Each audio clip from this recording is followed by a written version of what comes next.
अगर आप चाहते हैं दिल म्यूजिक मोतिहारी का ऑडियो वीडियो सबसे पहले आप तक पहुंचे तो मेरे चैनल को सब्सक्राइब करें और बेल आइकन को दबाना ना भूलें।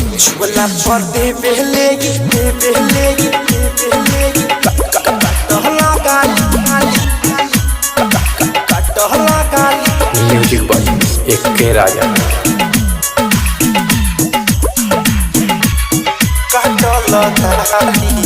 छेदना के साली लागे दही के छाली, छेदना के साली लागे दही के छाली, छुअला पदे बेले काटल गाली, हाय हाय काटल गाली, छुअला पदे बेले काटल गाली, हाय हाय काटल गाली।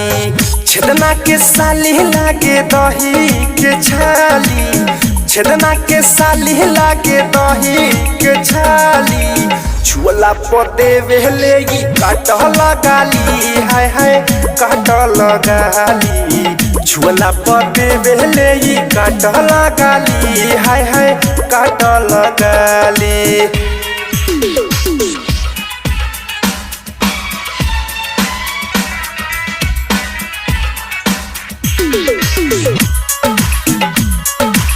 छुअला पदे बेले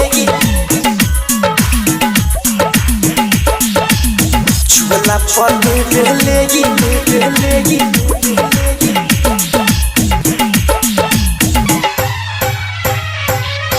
काटल गाली, काटल गाली। अखिया में एकरा नशा गलिया पर दोनों मासा, गलिया पर दोनों मासा, अखिया में ओकरा नशा गलिया पर दोनों मासा। जब चले ले रोडवा पर लोगवा देखेला तमाशा, केहू मारे लायकिया तो केहू मारे लायब सिटी, मन करे लायकरा चूल्ही पर से किया पनलिटी, हाय से किया पनलिटी। छेदना के साली लागे दही के छाली, छेदना के साली लागे दही के छाली, छुअला पदे बेले काटल गाली, हाय हाय काटल गाली, छुअला पदे बेले काटल गाली, हाय हाय काटल गाली। चाइल्ड रिकॉर्डिंग स्टूडियो मोटर चौक छावड़ा दाना। छुअला पदे बेले